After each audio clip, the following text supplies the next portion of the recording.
Okay, so I'm just going to dive into this. Thank you so much for joining us for Britain's Regenerative Tourism webinar. This is actually the launch of our themed series. It's going to be monthly with a different theme throughout the year. And we're starting with regenerative tourism. My name's Katie Reese. I'm the travel trade executive for Visit Britain US. I'm based here in our New York City office. And the reason we're starting with regenerative tourism, which is a growing travel trend focused on leaving a place better than it was found by actively contributing to its restoration and well-being. Regenerative travel goes beyond sustainability, which Visit England will highlight later. But the reason we're starting with this is Visit Britain and Visit England. We partnered with Tourism Cares, a nonprofit that bridges the why and how of meaningful travel to create actionable positive change around the world. And we announced this partnership in the launch of the corresponding meaningful travel map on December 1 at the USTOA annual conference. So this is a preview of England's meaningful travel map, which is in the image on the right. And I included some video as the webinar progresses, so you can see how exactly how to utilize it yourself as a resource. So the map, it's your resource for locating our list of partners that fulfill Tourism Cares qualifications. So it's an interactive global map that showcases sustainable community-led organizations, products, services, accommodations, and tours that are creating a positive impact on local communities, the environment, and travels. So England currently has a growing list of 30 plus partners on the map, and we're very happy to have 5 of those partners with us today as speakers. So after me, Visit England, our partner with Tourism Cares in this, will give a brief intro before we hand it over to our partners. So Lisa with Visit England, I will hand this over to you if you wouldn't mind turning your camera on and volume. There we go. Hi there, everybody. So my name's Lisa and I'm the Training and Education Manager at Visit England. Can I have the next slide, please? So here at Visit England, we aim to inspire positive change in all sectors of the visitor economy. And we do this in 3 ways. Firstly, by promoting and encouraging the supply side to adopt a sustainable and a regenerative tourism practices. And this starts from making very small changes to then starting to support businesses and develop them into making bigger, more meaningful changes. And we do this via leadership, delivering support and guidance and training materials as well to tourism businesses. And sorry, just went too quick then. And we do this via leading the regenerative tourism approach. So this is very much focused on where visitors respect and appreciate the places they stay, eat and visit.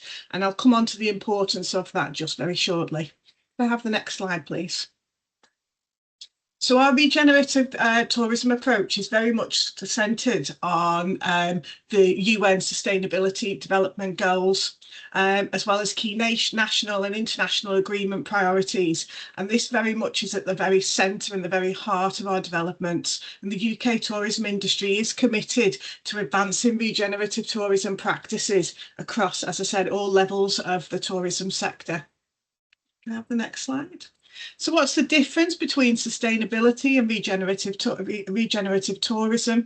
Sustainability, I suppose, is very much focused on reducing the negative impacts of tourism. But as I've said as I said earlier, regenerative tourism gives a different angle and is very much concentrating on increasing the positive impact of tourism across the environment. That's very important. The community, what we found is that if we've got community engagement and the community see the positive side of tourism, they're more happy to welcome tourism and be engaged within with the industry and obviously the stakeholders as well. So regenerative tourism is the idea that should make a place better than what it was before tourism was there. We've done some research with booking.com and what we found is that Travellers' perception of sustainability it's very clear that consumers are demanding sustainability, and we've known this for a long time, but the research has always indicated that it's going to be something in the future, or value for money has always kind of come ahead of sustainability and protecting the environment. And what we found now is that 84% of travellers believe travelling sustainably remains still really quite important to them, and 53%, so that's increasing, and more mindful of the impact of tourism on the local communities and the environment as well. 69% are willing to leave the place better than when they arrived, and 73% want to spend their money going back into the local community. We have seen a huge shift in people really wanting to get to know the community, kind of get into the nitty gritty of the culture and the heritage, and moving away from kind of like that big hero attractions and going to really busy places, and really trying to get into that authentic visitor experience, which has kind of led the charge a little bit as to the importance of regenerative tourism. Could I have the next slide, please?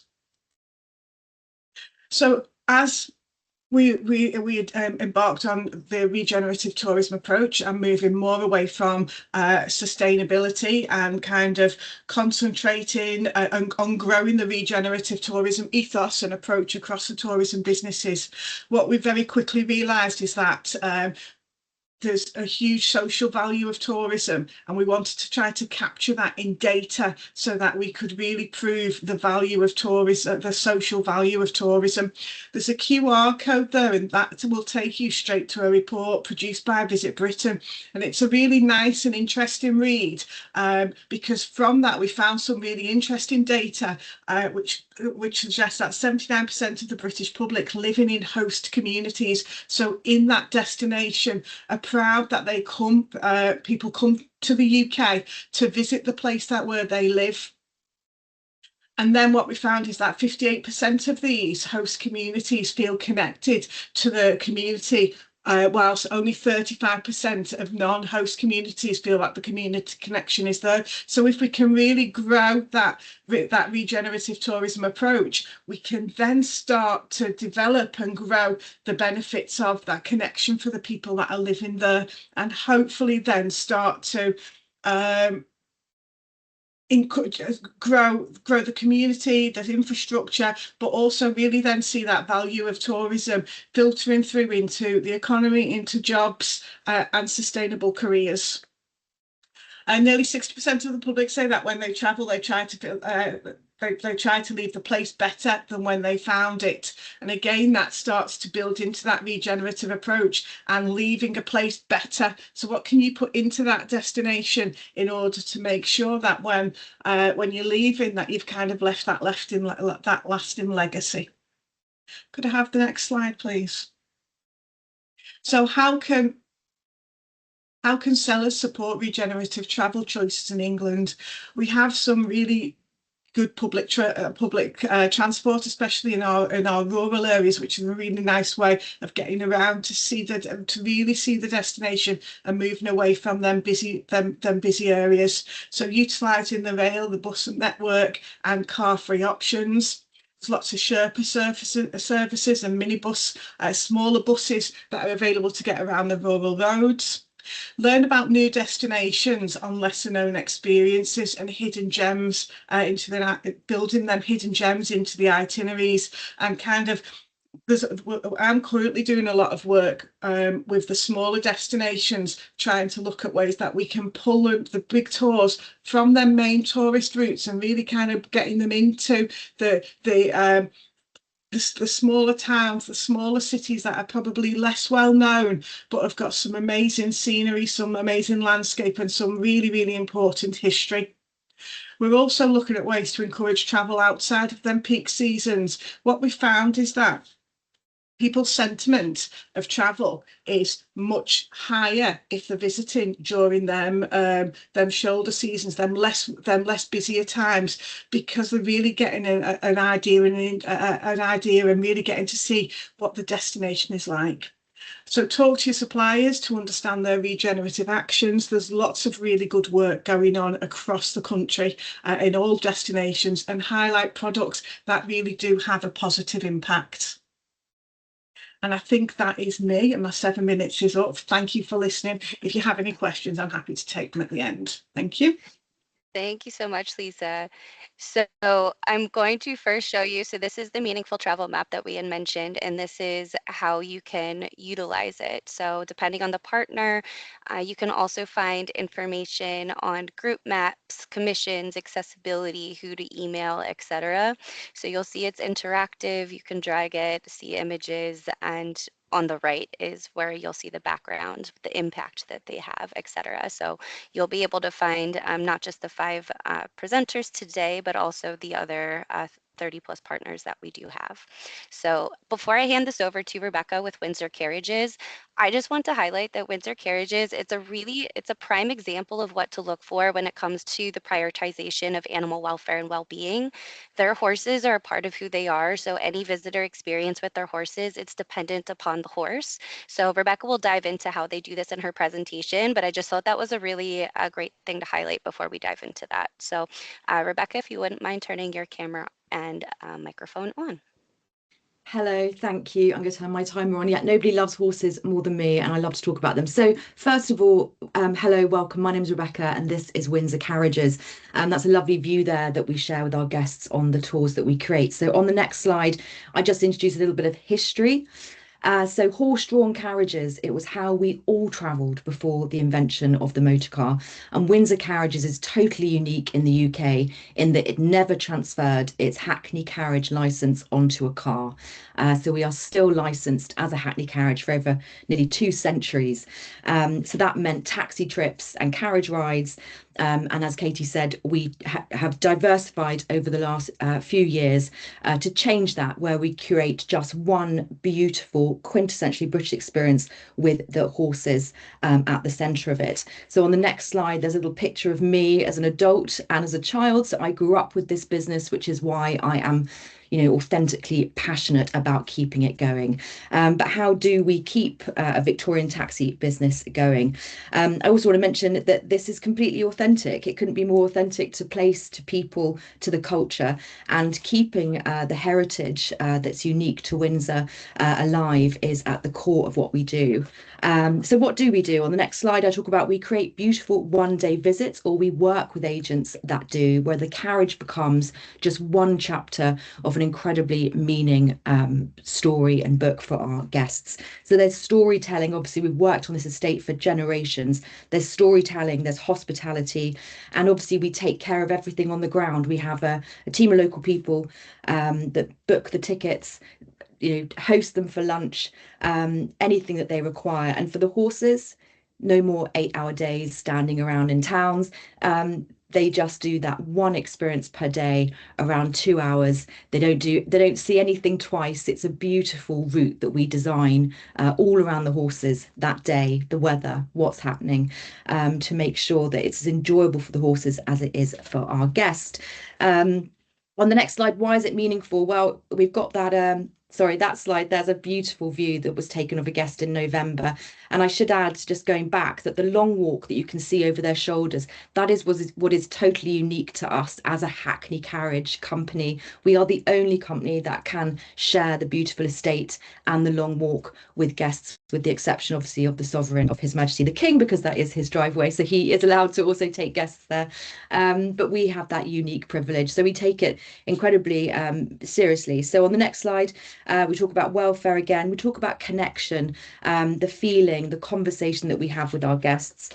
And part of that is making sure that they feel that when they leave Windsor, they've made an impact. Not only have they helped us continue this beautiful craft and living heritage, there's also, on the next slide, the sustainability part. So there's the carbon offsetting of a natural zero emission transport with horses, but we do have support vehicles. As I say, the horses only do one route, so horse boxes pick them up and move them back to their dressing rooms and their stables to keep them happy. So reusable hospitality, you see the guests there, reusable glassware, cotton napkins, local Windsor suppliers, Windsor Estate sparkling wine. And then on the next slide, I talk about the cultural and educational impact. So we are like a living museum, and we work with all of the local people. We keep that circular economy going, from the guides to the brewery and all the different aspects of that day visit or event that we book or help you book. And pictured on the right there is one of the King's horses. That's a lovely new tour that we've found, with the King's horses in his stables, which again is keeping that spend within our town, creating meaning. And then slide 9, one thing I'm super proud of, we've managed to formalise this now, which is 4% of every booking goes right into our community to provide free experiences to schools, to charities. We're at a children's hospice this Saturday doing a lovely educational piece with the carriage. And joy brings joy, and that really is part of the meaning of what we do. And guests love this. So on the right there, that's myself and the Duchess of York. We donated a carriage to a charity, and who should turn up? A duchess. Incredible. So those stories, that meaning. Slide 10 again just talks about the horses, the beautiful horses there you can see in the picture. One experience per day, everything built around them. On the right there, they're in traffic, but that happens for probably about 4 minutes of the experience before the estate widens up, that 5,000 acres of Windsor estate, that we can then share with our guests. And everything is pre-planned, so everything is fully managed with their interests. Slide 11, there's just a snapshot there of what is it we actually do. Well, we just do everything. We want to keep people in Windsor and visiting our town, so we'll do everything from the chauffeur from London, to lunch, and it's hosted. So either myself or my team will always be with the guest, sharing the stories, the people, the place. It's been described as a moving dinner party when we're in the carriage. And like many of our guests, sometimes they are travelling the whole of the UK or along England's Great West Way, the famous touring route between London and Bristol, always makes a feature. Slide 12, that's my lovely team there with the castle behind. And the difference, it's by appointment only, where guests become part of our story. We in turn become part of theirs. And they can leave a town knowing that they've made a real difference in keeping the heritage going, enjoying hospitality that's sustainable, gives back. And then slide 13. This is a very busy slide about everything, all our qualifications. There's no one in this world that is more qualified, more safeguarded, more trained than my team, obviously, again, with having horses at the centre of it. And we are still licensed as a Hackney carriage. So should our guests ask to go to Heathrow, it is legally possible, but we decline. And yes, then slide 14, how to work with us. So it's me. I do all the designing, all the magic, to ensure we can deliver and surpass expectations for our guests, and also ensure that it's in line with our principles, our welfare, and what we're happy to create. So multi-language guides, we're in all-weather covered carriages all year round, priority access, obviously being on the ground here in Windsor, we know what's going on. And I hope you sense my passion and passion for Windsor, and I'm grateful for your time. Thank you. Thank you so much, Rebecca. And just so everybody's aware, the very last slide of this presentation will have everyone's contact information as well. So if you missed it on this slide or a previous slide, I'll have everything for you at the very end.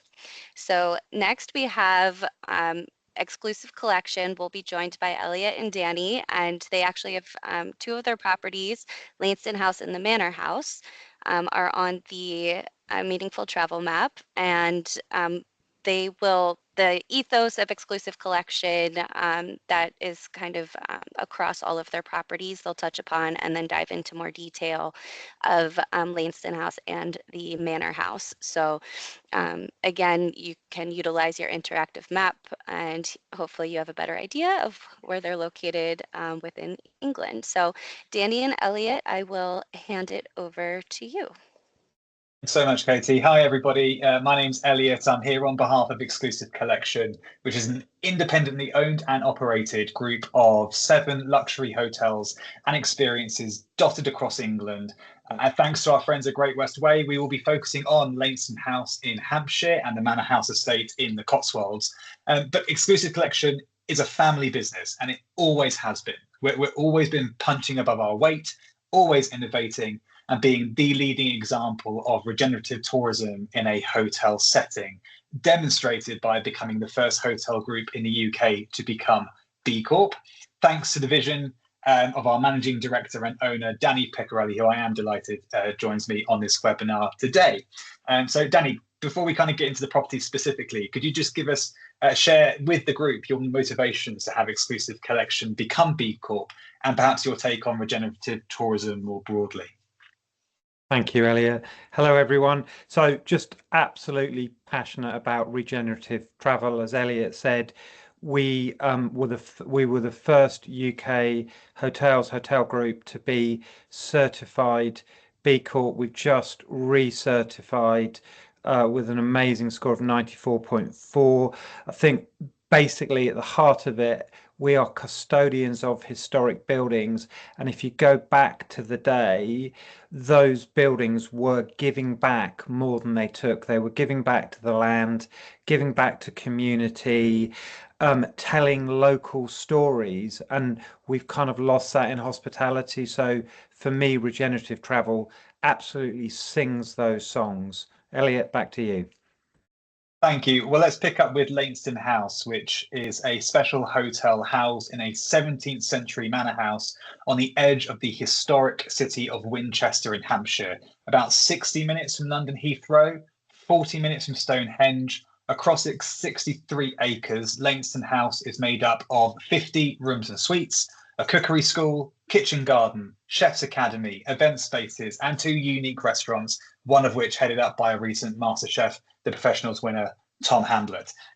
Danny, we say Lainston House is for the explorers and the food lovers. So could you speak about the ways that we are delivering exceptional experiences consciously here at lovely Lainston House? So Lainston House, kitchen garden, we grow hundreds of kilos of our own fruit and veg. That includes in the summer a pick your own Pims option. We picked 900 kilos of apple juice this year, so you can drink your own apple juice. The cookery school, not only is it experiential for our guests, but we also, as part of our charity giving, we give 2% of our charity to 2% of our profits to charities. We have Prepped, that is a charity that gives to local schools and educates, which we give in our cookery school. We have, as Elliot says, we have a chef's program, so we train 24 kids every 2 years to become chefs, but also growing one of our own chefs, one master chef. He was internally grown. Lovely story. His dad also works, and his mum also works for the company. So at every point we're looking, how can we give back? How can we tell an amazing story? Lainston done. Elliot, back to you. Thank you. So we're whistling through all of these. We've got 7 hotels in total, which could probably all feature, but we're so delighted that these kind of heading west of Heathrow are having the focus today. So let's focus on the Manor House. It's a Cotswolds estate in Castle Combe, often lauded as the prettiest village in the UK. It's about 90 minutes from London Heathrow, 30 minutes from Bath. The Manor House estate is made up of 62 rooms and suites across 300 acres of outstanding natural beauty. The estate consists of a 14th century manor house, a street of cottages, a Michelin star restaurant, the village pub, and the golf club. It's a Cotswolds estate like none other. Danny, we've been a long time proud custodians of the Manor House estate, actually before the Cotswolds became trendy. So what are we doing today to preserve this special estate for generations to come? So not just the estate, because we have such an amazing relationship with the village. Over the last couple of years, we've just contributed to the church renovation fund, the Market Cross, which you saw briefly in one of the videos. We've helped contributed to restoring that. We partner with the Land Act. We're lucky enough to have hundreds of acres, which includes the golf course.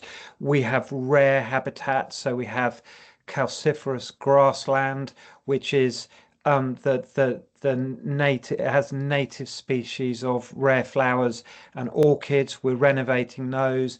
We've got otters on the estate. You can actually fly fish out the front, so we're custodians of the river that runs through. We also have an amazing kitchen garden. We partner with Olio, so our food waste. We actually repurpose our food and serve it to local families, which we do across all the estates.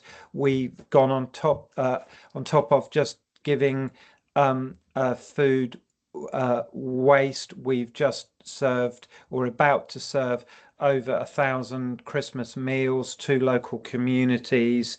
Our golf course is powered by solar power, by biomass. So our buggies is electric buggy fleet. We go to induction. I'm looking at the time clock here because I'm going to let Elliot run out.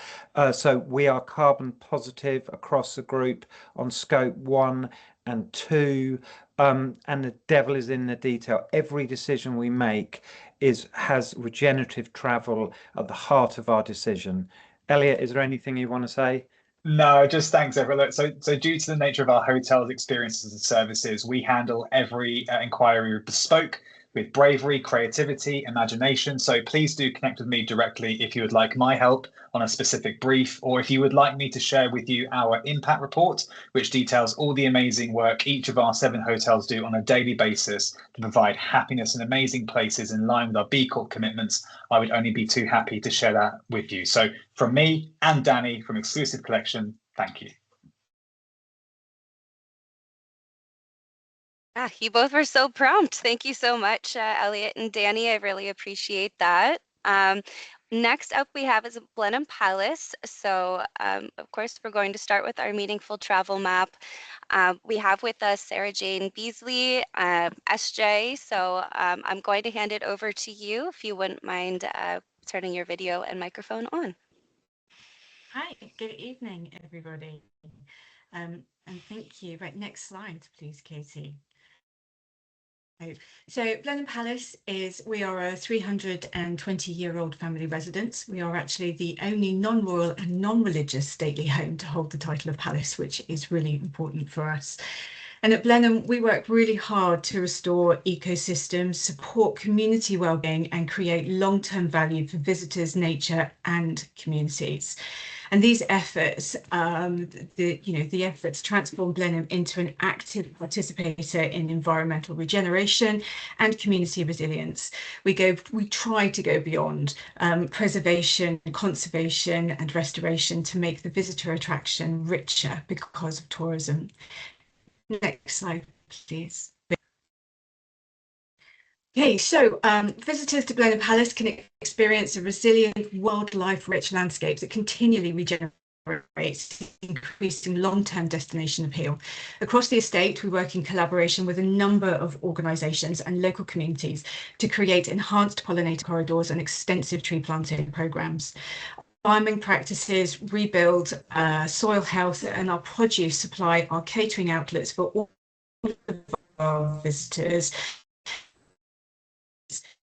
We've partnered with companies such as Rouse Honey, a 5-year conservation programme to create sustainable nectar for local bees and other pollinators by transforming over 50 acres of arable fields into rich biodiverse habitats. And this has already won us a DEFRA Bees Knees Award. And within one of our formal gardens, we have actually built a beehive visitor experience centre. Here people can learn about the initiatives and the importance of the work that we're doing. We've also with a company called Worthy Earth, and they're makers of no-dig regenerative market gardens. And here we create a kitchen which supplies vegetables, salads, again of our restaurants, our staff and our local community. And new for 2025, we've launched a pioneering circular mushroom farm by using the 444,000 cups of coffee that we serve at Blenheim, and we've taken those recycled coffee grounds and made them into a mushroom farm, which will eventually, when running at full capacity, will give 15 mushroom week to Blenheim kitchens and our local surrounding communities.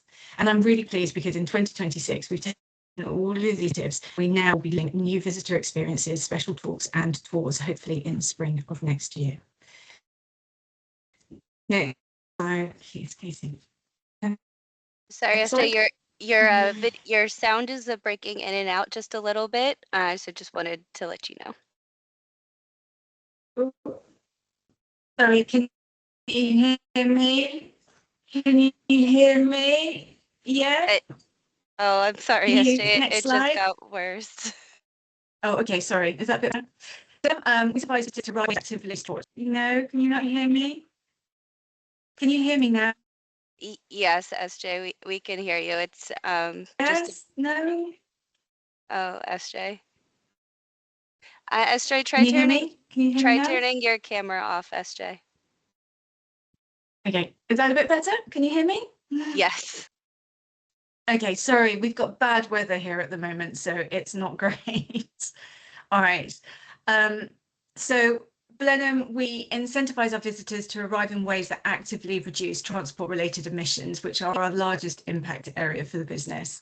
So by doing this, it helps to lower per visitor emissions and support visitor flow, aligning with our pledge to become carbon neutral on scopes 1 to 3 of the greenhouse gas protocol against all operations by 2027. And we go beyond that by committing to remove 230,000 tonnes of carbon from the atmosphere by 2050. We've transitioned our entire fleet, our on-site fleet, including all of those that transport our visitors around the attractions and gardens, to electric vehicles, cutting transport-related emissions by 20% and installing EV charging points to support eco-friendly travel for staff and visitors. And at Blenheim, we use cutting-edge tools to maximise the positive impact of tourism, and where we invest by investing constantly into our evolving use of AI across the business. And we have developed Blenheim's smart visitor system, where we track, monitor, record visitor footfall across the palace and the estate to enable the team to better manage factors such as flow, staffing, heating, ensuring that the experience that every one of our visitors has is exceptional, whilst minimising our impact to the environment. And this real-time data informs operations, reports, visitor communities, and by enhancing transparency, it's building trust with our travellers and also all our tour operators who are increasingly requiring measurable impacts. Next slide, please, Katie. So, Blenheim, we have a rich and thriving ongoing commitment to giving back to local communities and wider county, which also includes using the revenue that we get from our visitors in supporting over 50 local organisations through the Blenheim Bursary, which has seen over £250,000 being invested. Our collaborations with partners such as Great West Way, Bicester Village and Evan Evans are additionally supporting the wider visitor offering within Oxfordshire and other counties. And at Blenheim, we're really proud because we've been named a UK top 100 employer, and we're also one of the best companies to work for in the South East, ranked 14 in the leisure and hospitality category for 2024. So alongside this and supporting over 500 members of staff, we also have introduced and successfully a comprehensive apprenticeship programme, which has seen us train over 100 apprentices across all areas of the visitor attraction and the wider estate. So this year we undertook a huge £12 million restoration project to repair a significant section of the palace roof. And in that we are reusing all the existing slate and lead and harvesting rainwater over the 2-year project. And as part of that, we've launched a new visitor experience called Rooftop View, offering a once-in-a-lifetime experience for people to come in and see up close the importance of the work that we're undertaking and the value that they bring to us, and the ability for us to undertake such important work. We launched last year a state-of-the-art interactive app called Archie. And so now all of our visitors have the opportunity to choose what they want to see and where they need to go. And they can explore the 300 years worth of stories. This is available in 9 languages. It's a first of a kind for a visitor attraction and a collaborative partnership that we have with groundbreaking Horizon Europe, Culturati and Oxford University. And this comes back to those apprenticeships and working with local communities as well. We've improved our network of permissive and other passport pathways for public use. So not only can our visitors enjoy the many walks within the parkland, but they are now also part of our commitment to connect local communities and promote well-being for people to come and enjoy all of the wonderful 2,000 acres of landscapes that we have. So by using visitor engagement and revenue, we actively restore ecosystems, we enhance biodiversity, we support community well-being, and through rewilding projects, sustainable transport initiatives, regenerative food systems, and community and wider county partnerships, we've created measurable net positive impacts that have strengthened the visitor experience. And we really hope that our visitors not only respect us for that rich history that we offer, but also for our commitment to ensuring we deliver yet another 300 years of Blenheim Palace. So that's us at Blenheim. Thank you. Thank you so much, SJ. I really appreciate it and was really interested to learn about the V projects. Thank you. Okay, so we have Strawberry Field Liverpool with Sue Harvey next, and we're very excited for this Beatles vibe. So I see your cameras and microphone are already on. I will pass it over to you. Thanks so much, Katie. Thank you for giving us the opportunity to talk to you today. My name's Sue Harvey. I'm the commercial manager for Strawberry Field Liverpool, and I'm going to give you an overview of this very, very special place. So we are situated on the outskirts of Liverpool in the leafy suburb of Woolton, just around the corner from where John Lennon grew up. So our space was a children's home initially, owned by the Salvation Army, and in 2019 the Salvation Army redeveloped the whole area, and we are now a purpose-built visitor attraction that is a one-off, one-of-a-kind for the Salvation Army. In terms of what we deliver, all of our profits go to support the Steps to Work programme, which I'm going to talk to you about in later slides. We've been awarded the Small Visitor Attraction of the Year for 2 years running now, which we're very proud of.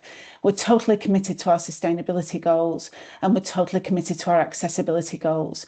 And we have a huge, strong community focus at Strobes. Next slide, please. So our Strawberry Field mission is to support skills, employment opportunities to young adults and support vulnerable people in the community whilst preserving the site's cultural heritage. You'll see here that we have a picture of our bandstand that came to us 3 years ago in the year of Eurovision, and we also have other things in our garden which support other activities that are happening at Strawberry Field and other events. Could I have the next slide, please? Our exhibition is a really, really special place. This is a one-level exhibition, one room. It's completely media guided and has accessible tour types.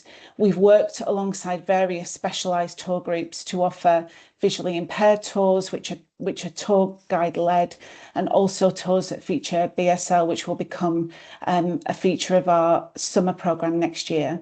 You can explore the history of Strawberry Field, the connection to John Lennon, and how Strawberry Field operates today. We also talk about how the song was crafted, where John was in Almeria in Spain, but our centrepiece is what you can see here, which is the John Lennon Imagine piano.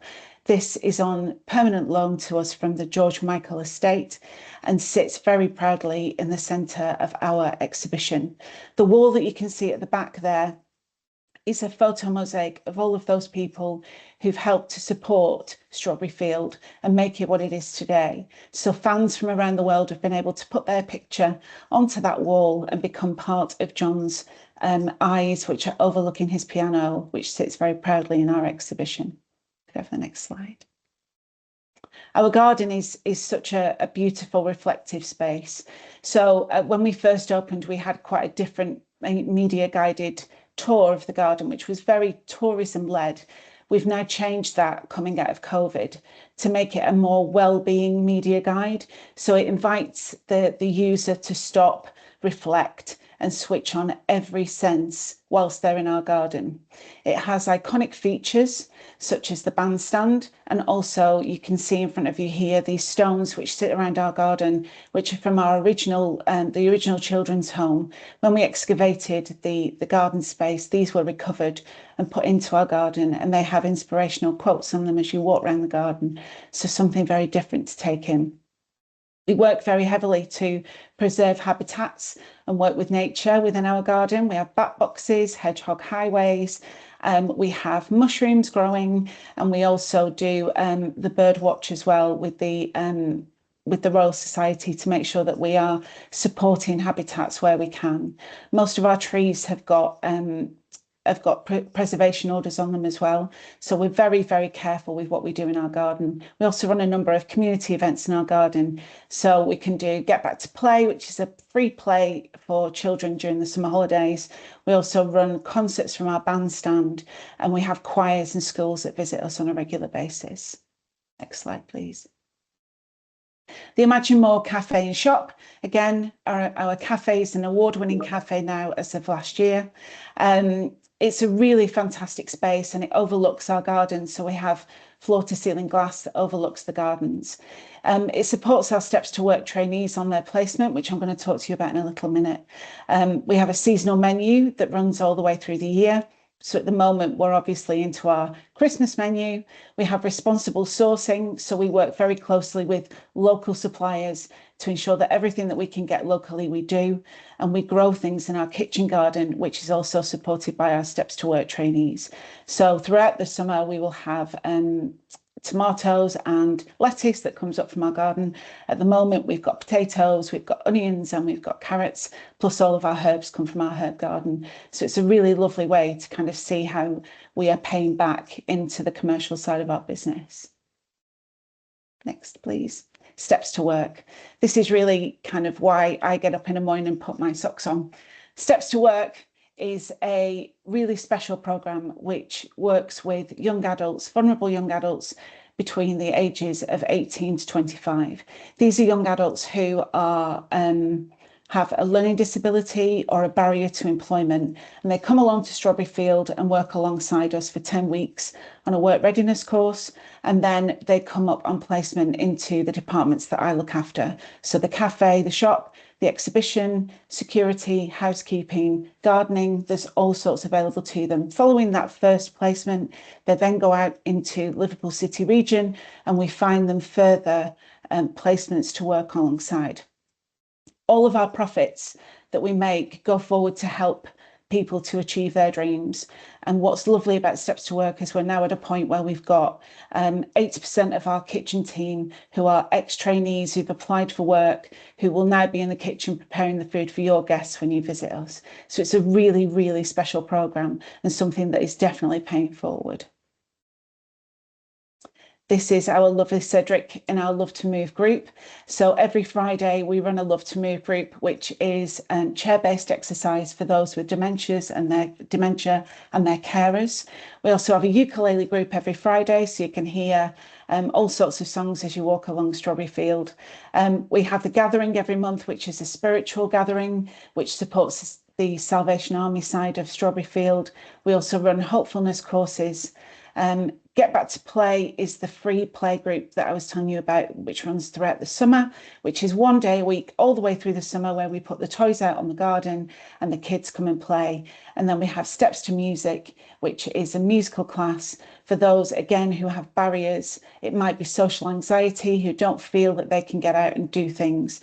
They come to us and we run Steps to Music classes. They're actually performing tonight at our carol service at Straubs. Thank you very much for your time today. If you've got any questions or anything that you want to speak to us about, please get in touch with us directly. This last slide here is our graduation. Twice a year, we have a graduation for our Steps to Work trainees, and we open the gates at Strawberry Field, and they have a picture taken at Strawberry Field behind the open gates. That's a really, really special part of Straubs. I hope you've enjoyed what I've got to say, and we really look forward to working with you. Thank you so much, Sue. And just a reminder for everyone, our last slide will have everyone's contact information compiled neatly. Next, we are moving on to Holkham Estate with Lucy. So Lucy, if you wouldn't mind turning your video and microphone on, I will pass it over to you. Thank you, Katie, and hello, everybody. Thank you so much for inviting me to talk about and share Holkham with you this afternoon. And what a fabulous hour it's turned out to be. I've definitely planned my travel for the next year or two. What fabulous places we have in the UK. So my 7 minutes is going to cover quite a bit. Firstly, I'll introduce myself. So I am Lucy Downing. I'm the head of marketing at Holkham. Here's me in the old kitchen in the hall, which is lined with beautiful copper. And what I plan to cover today is on the next slide. So what on earth is Holkham and how is it sustainable? Where is Holkham and how will you reach us? What does a visit to Holkham look like? How easy is it to organise a visit and how much will it cost? And then I'll leave you with the contact details at the end.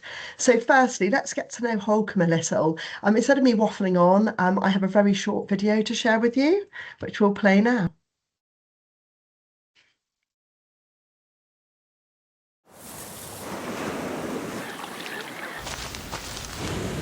This is the place where roots run deep and branches reach, where wonder awaits on familiar paths and new trails blaze under eastern skies. This is the place where traditions take us back and pioneers move us forward. Where grand designers meet deck chair recliners. Where farm pioneers and keen volunteers unite with lapwing preservers and botanical observers. This is the place where you can put your feet up or put your best foot forward. This is the place where ideas are hatched and then take flight. Where legacy is all around and just beyond the horizon. This is the place where what we plant today is growing a better tomorrow. This is Holkham. Thank you for playing that, Katie. So how did Holkham come about? So left to right, I've got a bit of a quick snapshot of history here. So we've got Sir Edward Coke on the left. He was our money maker. So he was Lord Chief Justice to the King, and he made the money, which then a young Thomas Cook spent. So he went on a grand tour in 1712 across Europe, which lasted 6 years. And he came back, and with all those ideas, he built Holkham Hall, which is a Palladian masterpiece. Unfortunately, he passed away before he could finish, so his wife, Lady Margaret Tufton, finished the build, which we're very proud of, our strong women at Holkham. And on the right there, you have Tom Leicester, our Earl of Leicester, our 8th Earl, who I have the pleasure of working with.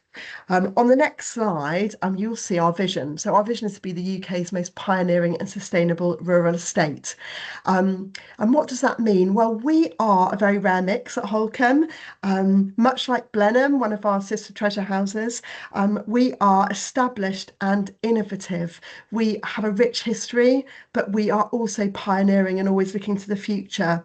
And everything we do is driven by our vision and also our 5 ambitions, which we'll now look at very briefly. So Katie, if you could move a couple of slides on. So our first ambition is linked with heritage. So we are custodians of important historic buildings. You can read that for yourselves. And we are really proud of this, and we want to hand on everything in a better state to the next generation. Our second ambition is focused on land and very related to sustainability and regenerative agriculture and land management. Our third ambition is all about visitor experiences, and we have won many awards for this. We're a Visit England Gold customer service destination, which we're very proud of, and we've held now for four years. And then our fourth ambition is all about our people. We employ nearly 350 people. We won Best Employer in the East Anglia last year, which is our region.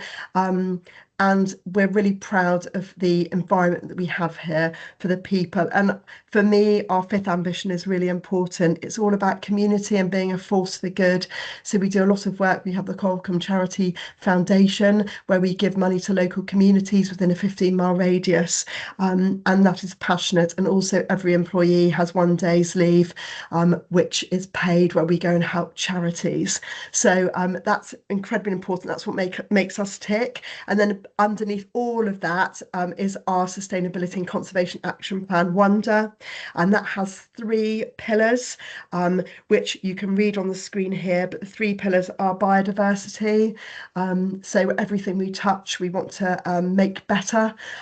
We champion low carbon living, and we want to become a carbon negative estate, so absorb more carbon than we emit by 2040.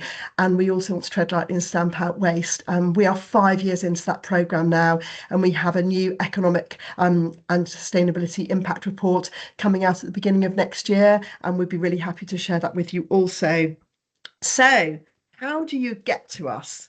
Well, we are relatively easy. We are here. You'll find us on the travel map, that's been shared much before, and we are definitely worth coming to. We are a favourite of many people, so I've just popped a few of them on the screen here. So King Charles has a house at Sandringham, which is just up the road. Stephen Fry, Amanda Holden, Olivia Coleman love us. We were the birthplace of Lord Nelson, and even the fictional radio DJ Alan Partridge. His home was Norfolk, so a little bit of fun there, but we are an incredible place. And as you saw from the map, we're 180 degrees of stunning coastline. So it's a very rare and beautiful place. You may have also watched Masters of the Air, which is very relevant for the American audiences. It's based on the 8th Air Force 100th Bomb Group, known as the Bloody 100th, who were based in East Anglia, many within a couple of miles of Holkham. And it's really sort of initiated a real interest in Americans in their ancestry, and people who are in their family who were perhaps based here. Often people are also finding offspring and family they didn't know existed. So a real interest there, and we had many of them based here at Holkham and living in the hall and based here. We are really easy to get to. I really do mean that as well. So we have Norwich Airport, and that's just 52 miles up the road from us, and that's linked to Schiphol Airport with direct transfers to the entire world. We are very close, under 2 hours from London King's Cross Station in central London to King's Lynn, which is our nearest train station, and we're connected by the Coast Hopper bus service, which runs regularly every day. We are under 3 hours, or just 130 miles from London by road, and we have a great deal of parking for coach visits and cars, and we have many historic houses around us. We have Sandringham, Houghton, Blickling, Felbrigg, etc. So a real sort of historic gem of an area of England. So what does a visit to Holkham look like? Well, here's an aerial shot of our 25,000 acre estate. You can see the sea in the distance. When you're here, you can explore a lot. So we have the hall, which is our Palladian hall. You can have tours behind the scenes, attic, cellars, history. We have the biggest manuscript and private library in Europe at Holkham as well. So there's many specialist tours that we can host. This is our saloon. We have a beautiful deer park. We have a 6-acre wall garden, which is lined with Georgian and Victorian glass houses, and as part of a Renaissance project at the moment. And in there we grow most of the food that's supplied at the Victoria, our cafes, and the hall. It's a wonderful place for walking. On the next slide, and also for cycling. We have a lot of cyclists who enjoy the area. We have a high ropes course for those who are adventurous.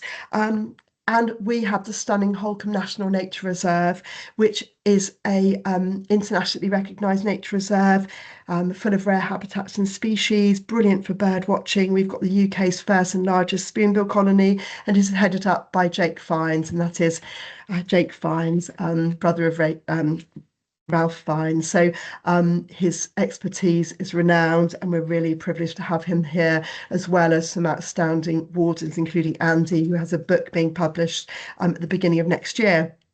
The Nature Reserve is also part of a beautiful beach, which is seen at the end of Shakespeare in Love and many other films. Also, I don't know if I meant to mention this, but Wicked 2, flying over, when you look over Oz, that's actually Holkham. You heard it from me.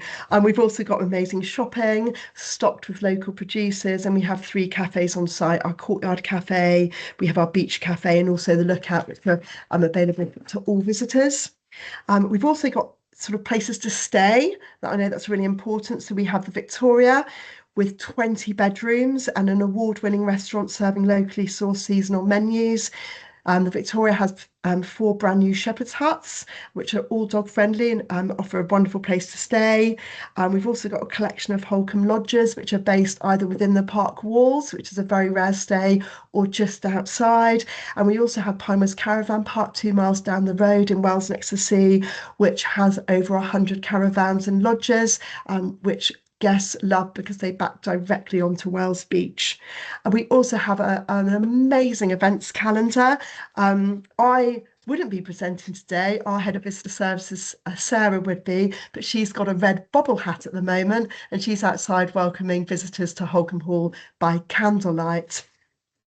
Here's a picture of the Marble Hall dressed this year, and I've got a couple of other photos here of Holkham Hall dressed. It is spectacular, and our amazing team are out there welcoming visitors right now. I do have my red Christmas jumper on as well, as we've been donned in our Christmas jumpers today. And we also, if you do have access to Channel 4 on demand, we're part of 2 years worth of programmes about stately homes at Christmas, and there's 2 fantastic episodes of Holkham Hall at Christmas. If you really want to see what happens behind the scenes and whet your appetite, you can watch those. So how much does it cost to come to Holkham, and how do you go about organising a visit? Well, we have an amazing team who I've said are outside in their bobble hats at the moment, and we offer, if we could go a couple of slides over, please. Brilliant, thank you very much, Katie. We have bespoke private experiences, so we can create an experience that suits you, whether that's to list in a catalogue for your visitors and customers to choose from, or if it's something you want to put together, we'll do everything bespoke for you. So you can tour, have history tours, garden tours, nature reserve. We do VIP experiences behind the scenes. So it's really yours for the making. We offer a discounted rate, so the minimum is 10% off our standard pricing, but we will package that particularly for you, depending on the volume that you'll be bringing to us in terms of visitors. We offer a free recce, whether that's in person or virtual. I'd recommend staying at the Victoria if you get the opportunity as part of that. We offer a personalised booking process with Sarah, who's the head of visitor services, and you'll get her contact details at the end. We offered free admission for the group organiser and lead, and also for the driver if it is a coach party or a private driver for a car. We've got lots of parking, and also you get use of the special entrance to the south of the hall, which was always the original entrance of the hall. And so really the world of Holkham is your oyster, and I just would like to end on what we believe is really important. First of all, our testimonials from customers, and we can share many more of those with you if of interest. And really, at Holkham, history is in the making. We are very active, and I'm lucky enough to have worked here for 6 years, and I enjoy it every single day. So thank you so much for listening to me. Thank you so much, Lucy.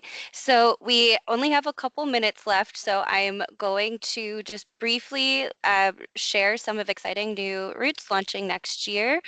from the US to Britain. And I'm going to quickly go to the next slide. This is a reminder that UK's ETA becomes fully enforced on February 25, meaning most visitors must get an improved digital ETA before boarding flights to the UK. If you're transiting, you will need the ETA only if you need to pass through immigration. Reminder, anyone who travels to Ireland via the UK will pass through immigration in the UK and will therefore still require an ETA. So needed to do that final reminder. And with Visit Britain, we have several resources for travel trade. If you're looking for imagery, please sign up for our image library. We have a monthly travel trade newsletter for most recent updates. We encourage you to sign up. And finally, this is the slide I was alluding to. Please, you can take a picture, note all of the contact information. I will also be sending follow-up with the presentation itself. We don't have enough time for all of the questions, unfortunately, but I will make sure that our speakers get some of the ones that came in, so which would revolve around commissional weights for groups and FIT. So please stay tuned. And again, you have all of our contact information here. Please don't hesitate to reach out to Visit Britain directly or any of our speakers. But to everyone who joined us, thank you so much for attending. And I thank so much all of our speakers for sharing more about what they're doing to help give back with regenerative tourism.